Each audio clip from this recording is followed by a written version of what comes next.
En la tecnología 5G y la vacunación masiva han generado corrientes de opinión e incluso activismo en contra. Buscamos una voz autorizada para analizar científicamente los efectos de la tecnología inalámbrica y también los posibles intereses económicos ocultos tras las vacunas. Hablamos con Alberto Nájera, que es profesor de la Facultad de Medicina de Albacete, experto además en exposición personal a campos electromagnéticos de radiofrecuencia y vocal del Comité Científico Asesor de Radiofrecuencia y Salud. Muy buenos días, bienvenido. Muchas gracias por atendernos. Hola, muy buenos días. ¿Qué tal? Lo primero, nos gustaría saber qué supone la llegada de la tecnología G a nuestras vidas. Bueno, pues yo más que en presente hablaría en futuro, porque realmente el despliegue del 5G se ha paralizado con el coronavirus y bueno, pues supondrá un incremento en las comunicaciones. Ya lo vivimos con el 4G o con el 3G, nadie podría pensar cómo nos hemos estado comunicando en este confinamiento con multiconferencias o cómo la Universidad de Castilla-La Mancha ha mantenido la docencia incluso con 100 alumnos en videoconferencia con la tecnología 4G, y el 5G pues supondrá un incremento en esta capacidad y en estas posibilidades de comunicación. Pero bueno, hay muchas corrientes, como decíamos, en contra del 5G. Incluso hoy están previstas algunas manifestaciones en contra en nuestro país. ¿Esta tecnología inalámbrica puede suponer un problema para nuestra salud, tal y como se está difundiendo en algunos foros?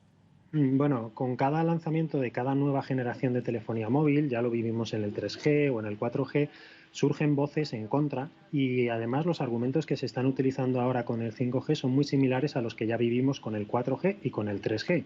Y si pensamos en qué es el 5G y qué cambia con respecto al 4G, pues podemos entender que no deberíamos estar preocupados y de que muchas de estas alarmas no tienen ningún fundamento científico. Para que nos hagamos una idea, ahora mismo nos comunicamos a través de una autopista con 4 carriles y el 5G lo que va a hacer es incrementar en algún carril. Además, alguno de esos carriles ya lo estamos utilizando para la TDT, que por eso ha habido que resintonizar las televisiones, y entonces el cambio en términos de frecuencia no va a ser muy grande. Además, llevamos 30 años con el despliegue masivo o con el uso masivo de teléfonos móviles y no hay una evidencia científica de que a los niveles habituales de exposición y con un uso normal de estos dispositivos haya ningún efecto sobre la salud. Y es que hay agencias internacionales que establecen límites de seguridad y además hay legislaciones que garantizan que vamos a estar siempre por debajo de esos límites seguros. Por tanto, tenemos que transmitir un mensaje de tranquilidad porque, ya digo, en 30 años no hay una evidencia científica de que estos mensajes tan alarmistas tengan ningún fundamento. Entonces, esa radiación no tiene capacidad de entrar en nuestro cuerpo. Sí la tiene, pero a las intensidades a las que están manejando, que funcionan los teléfonos móviles, pues no tienen prácticamente más allá de unos pocos centímetros. Y como decía, los límites de exposición los establecen agencias internacionales para garantizar nuestra seguridad. Nuestro grupo de investigación de la Facultad de Medicina de Albacete lo que hemos hecho ha sido medir la radiación, por ejemplo, en la ciudad de Albacete. Es la primera ciudad que cuenta con un mapa de radiación elaborado por voluntarios y lo que pudimos descubrir es que los niveles de intensidad están entre 10.000 y 100.000 veces por debajo de esos límites de seguridad. Por tanto, no hay ningún problema. Profesor, ¿y cómo se mide y controla esa radiación? Bueno, pues en nuestro caso utilizamos unos dispositivos que se llaman exposímetros personales, que es un aparatito que portan, en este caso, voluntarios durante 24 horas y que son capaces de diferenciar de dónde viene la radiación, si viene de la wifi, de la FM, de la televisión, porque no olvidemos que nuestro microondas o nuestra wifi está utilizando radiaciones muy similares a las de los teléfonos móviles y que son mucho menos energéticas, por ejemplo, que la radiación que vemos con los ojos. Y es que lo que vemos nosotros con los ojos es radiación electromagnética, mucho menos energética, y ya nada que ver si hablamos de rayos X o de ultravioleta. Por tanto, utilizamos exposímetros muy caros que además no tienen nada que ver con lo que se puede comprar por internet y que nos permiten garantizar, además están calibrados, que cuesta bastante dinero, y entonces podemos garantizar que nuestras medidas son fiables o científicamente fiables, lógicamente. Hay en el mercado todo tipo de aparatos o estrategias pensadas para frenar o disminuir esos posibles efectos de la radiación. ¿Sirven para algo?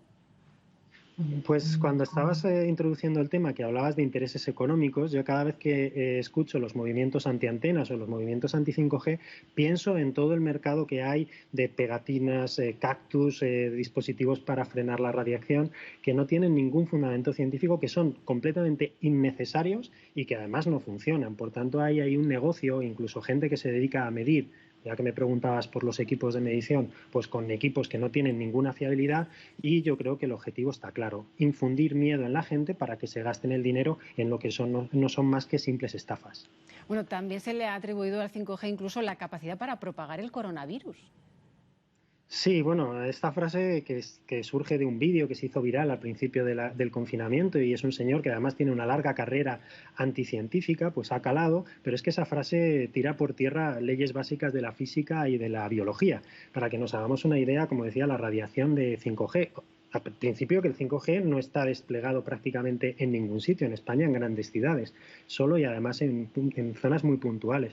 Pero que es que estamos hablando de una radiación electromagnética que no es una onda mecánica, que puede ser, por ejemplo, una ola del mar. Aquí no somos capaces de teletransportar. Podemos enviar energía con esta radiación y comunicarnos con esa energía, pero no podemos teletransportar nada. Y si pensamos que ni siquiera somos capaces de ver un virus con la radiación óptica, con la luz visible, pues no deberíamos ni siquiera pensar que somos capaces de interactuar con un virus con la radiación de los teléfonos móviles, que es mucho menos energética, o podríamos decir mucho más grande, no cabe en el virus, por decirlo de una forma así más visual. Bueno, hay otra cuestión que digamos que está un poco también extendida. ¿El wifi de casa es perjudicial para la salud? ¿Existe algún Pues riesgo es otro, como acumulativo? decías. No, no hay un efecto acumulativo. Como decía, además la capacidad de penetración es muy baja, los niveles a los que funcionan nuestros routers en casa son extremadamente bajos, la frecuencia que se utiliza de nuestro wifi de casa es muy similar a la que va a utilizar el 5G, y aunque hay algún estudio de algún científico conocido por su relación con estos movimientos antiantenas, realmente han sido comentados por la comunidad científica y tirados por tierra porque no tienen fundamento. Vuelvo a decir lo que decía al principio: a los niveles habituales de exposición y que hemos medido en nuestro equipo y en muchos estudios que se han publicado en Europa, los niveles están muy por debajo de los límites de seguridad y por tanto podemos estar tranquilos. Y eso es el mensaje que debemos lanzar: que hay agencias internacionales que se encargan de revisar la literatura científica para garantizar que estamos siempre por debajo de esos límites, que podrían ser peligrosos como los que hay dentro de un microondas, pero es que no tiene nada que ver el horno microondas a 1.000.000 de veces más intensidad que un teléfono móvil, una wifi que va a manejar o que va a utilizar una intensidad extremadamente baja. Profesor, también dicen que las frecuencias de las antenas de los móviles son perjudiciales para la fauna, para los pájaros, por ejemplo. Dicen que les llega a provocar la muerte a estos animales. Bien, también durante esta pandemia se hizo viral una noticia en la que aparecían un montón de pájaros muertos, y luego, bueno, pues se pudo comprobar que era con una cámara de tráfico, que había sido un camión que se había llevado una bandada de pájaros por delante. Entonces, bueno, pues todo este tipo de informaciones hay que tomarlas con cautela. Sí que es verdad que las radiaciones que se utilizan en las antenas de telefonía móvil tienen más capacidad de penetración en ciertos insectos, pero tenemos que pensar que para que se produzcan efectos, esos insectos tienen que estar muy próximos a la antena. O sea, en el momento que nos alejamos de la antena, la intensidad baja muchísimo y por tanto el efecto es prácticamente despreciable. Entonces, con los pájaros aún más, ¿vale? O sea, que realmente este tipo de informaciones que se hicieron virales pues no tienen fundamento. En referencia al coronavirus, a la lucha en materia científica contra este virus, usted participó en el estudio sobre la nicotina y el coronavirus. Corríjame si me equivoco, fue publicado internacionalmente.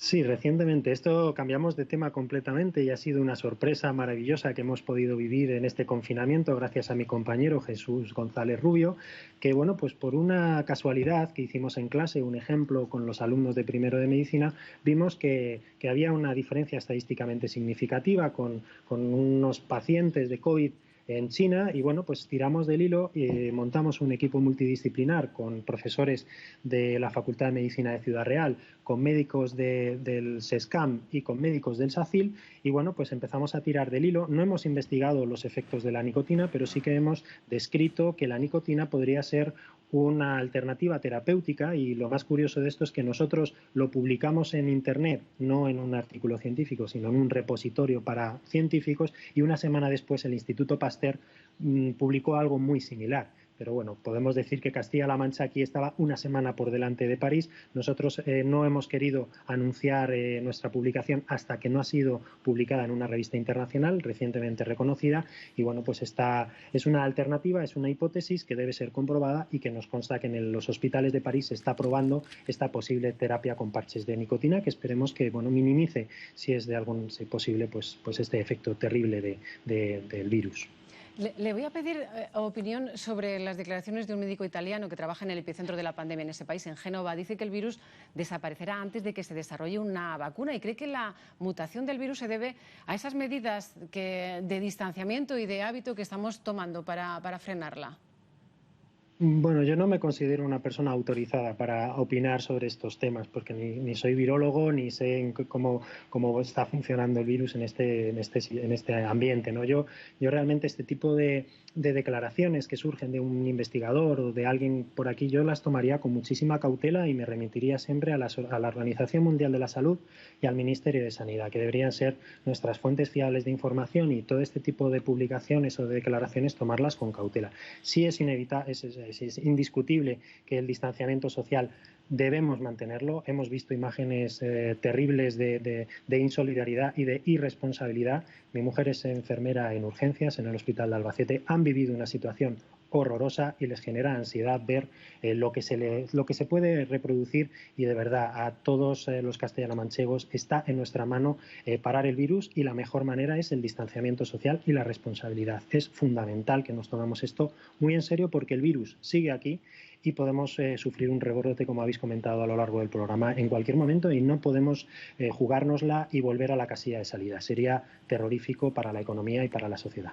También me gustaría que, ya para terminar, rápidamente que hiciese, digamos, un llamamiento en favor de las vacunas, porque no sé a qué responden esas teorías que afirman que las vacunas contra el coronavirus van a servir para que estemos controlados por las grandes compañías como la de Bill Gates. Bueno, pues no tienen ningún sentido. Los movimientos antivacunas en el caso del coronavirus se han visto pues amplificados y bueno, pues son movimientos insolidarios. Yo te puedo contar que un tío mío, Rafael Nájera, fundador o promotor del Carlos III, fue uno de los que promovió la primera vacunación de la polio en España en el año 63, y los más mayores se acordarán de lo que suponía tener la polio y que fue erradicada en 1988 gracias a las vacunas. Entonces, todo este tipo de movimientos de desinformaciones, que si las vacunas van a introducir los nanobots que nos van a controlar, pues no son más que conspiraciones sin ninguna base científica, y que además debemos velar por la seguridad de la sociedad, y todos somos conscientes y sabemos cuáles son los beneficios de la vacuna. Sabemos que los riesgos que anuncian estos antivacunas son generalmente falsos y se basan en informaciones directamente mentira, y realmente ahora mismo la esperanza que tenemos puesta en la vacuna probablemente sea la mejor esperanza que tenemos para vencer al virus. Así que, por favor, no demos alas a estos movimientos insolidarios, que son los movimientos antivacunas, que se basan, como decía, en informaciones falsas, mentiras, y que realmente pues todos somos conscientes de las ventajas y la cantidad de vidas que se han salvado en el mundo gracias a las vacunas. Pues Alberto Nájera, profesor de la Universidad de Castilla-La Mancha, de la Facultad de Medicina, muchas gracias por atender a Castilla-La Mancha Despierta. Buenos días. Muchas gracias a vosotros.